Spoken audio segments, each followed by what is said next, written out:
हिंदू धर्म में बृहस्पतिवार के दिन श्री हरि विष्णु की पूजा की जाती है। माना जाता है इस दिन श्रद्धापूर्वक श्री हरि का व्रत और पूजन करने से इच्छित फल की प्राप्ति होती है। इसके अलावा जल्द शादी करने की इच्छा रखने वालों के लिए भी ये व्रत बहुत लाभदायक होता है। अग्नि पुराणानुसार अनुराधा नक्षत्र युक्त गुरुवार से प्रारंभ करके 7 गुरुवार तक नियमित रूप से व्रत करने से बृहस्पति ग्रह की पीड़ा से मुक्ति मिलती है।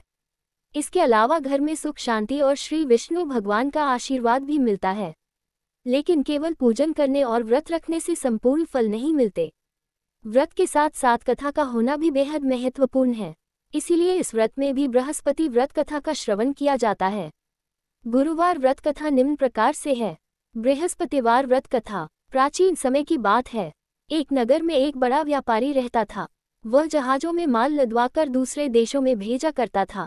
वह जिस प्रकार अधिक धन कमाता था उसी प्रकार जी खोलकर दान भी करता था, परंतु उसकी पत्नी अत्यंत कंजूस थी।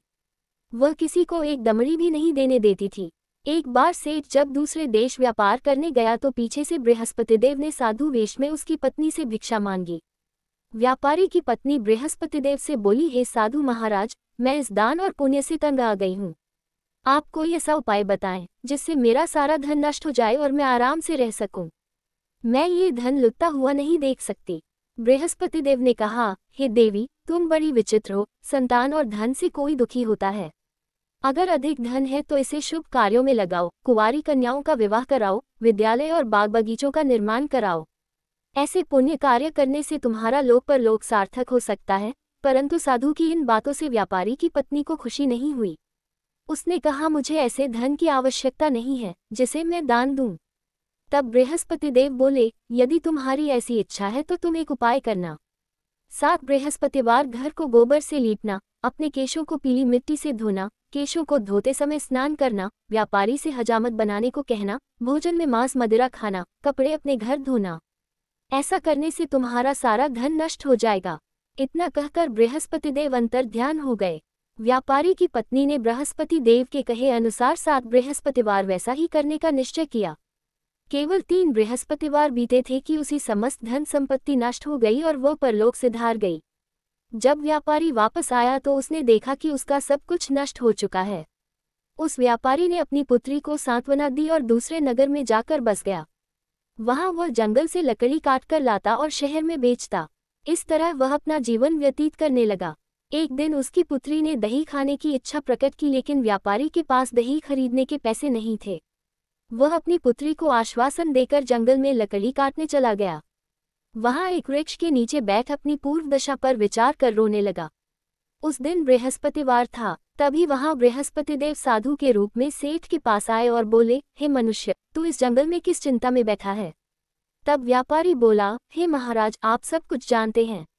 इतना कहकर व्यापारी अपनी कहानी सुनाकर रो पड़ा। बृहस्पतिदेव बोले, देखो बेटा, तुम्हारी पत्नी ने बृहस्पति देव का अपमान किया था, इसी कारण तुम्हारा ये हाल हुआ है। लेकिन अब तुम किसी प्रकार की चिंता मत करो। तुम गुरुवार के दिन बृहस्पतिदेव का पाठ करो। 2 पैसे के चने और गुड़ को लेकर जल के लोटे में शक्कर डालकर वह अमृत और प्रसाद अपने परिवार के सदस्यों और कथा सुनने वालों में बांट दो।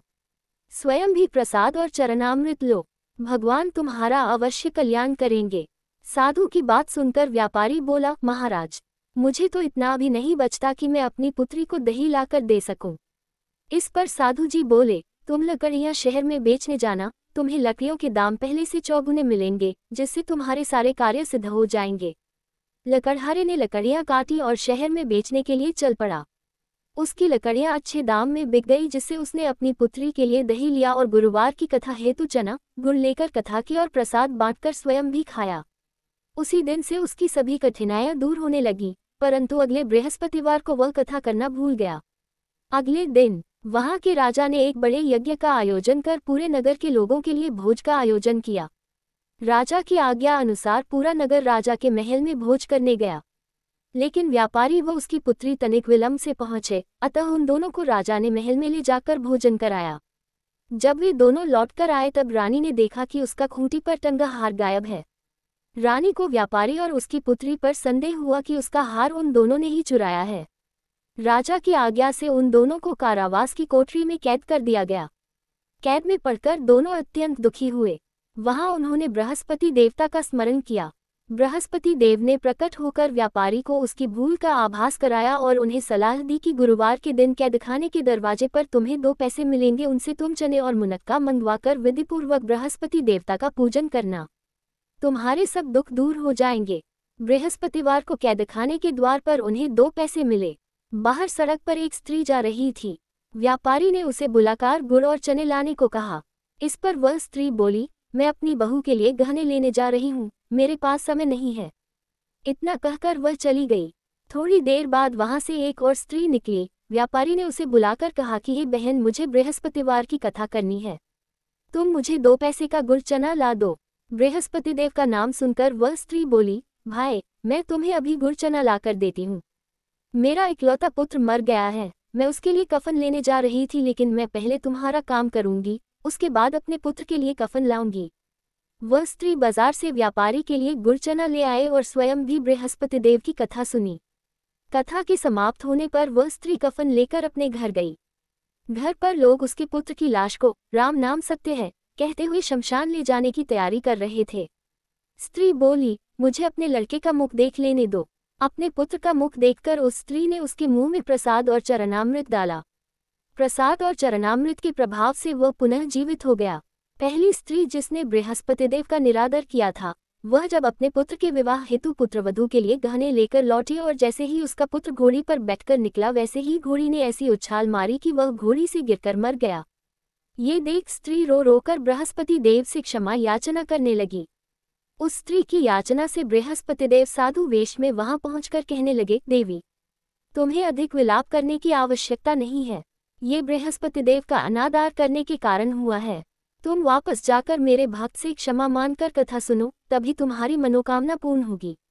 जेल में जाकर उस स्त्री ने व्यापारी से माफी मांगी और कथा सुनी। कथा के उपरांत वह प्रसाद और चरणामृत लेकर अपने घर वापस गई। घर आकर उसने चरणामृत अपने मृत पुत्र के मुख में डाला। चरणामृत के प्रभाव से उसका पुत्र भी जीवित हो उठा। उसी रात बृहस्पति देव राजा के सपने में आए और बोले, हे राजन, तूने जिस व्यापारी और उसके पुत्री को जेल में कैद कर रखा है वह बिल्कुल निर्दोष है। तुम्हारी रानी का हार वहीं खूंटी पर टंगा है। दिन निकला तो राजा रानी ने हार खूंटी पर लटका हुआ देखा। राजा ने उस व्यापारी और उसकी पुत्री को रिहा कर दिया और उन्हें आधा राज्य देकर उसकी पुत्री का विवाह उच्च कुल में करवाकर दहेज में हीरे जवाहरात दिए। बृहस्पतिवार व्रत विधि। बृहस्पतिवार के दिन भगवान विष्णु की पूजा होती है। अग्नि पुराण के अनुसार गुरुवार का व्रत अनुराधा नक्षत्र युक्त गुरुवार से आरंभ करके लगातार 7 गुरुवार करना चाहिए। पूजा के बाद कथा सुननी चाहिए। इस दिन पीले वस्त्रों, पीले फलों का प्रयोग करना चाहिए। मान्यता अनुसार इस दिन एक बार बिना नमक का पीला भोजन करना चाहिए। भोजन में चने की दाल का भी प्रयोग किया जा सकता है। इस दिन प्रातः उठकर भगवान विष्णु का ध्यान कर व्रत का संकल्प लेना चाहिए। अगर बृहस्पति देव की पूजा करनी हो तो उनका ध्यान करना चाहिए। इसके बाद फल, फूल, पीले वस्त्रों से भगवान बृहस्पति देव और विष्णु जी की पूजा करनी चाहिए।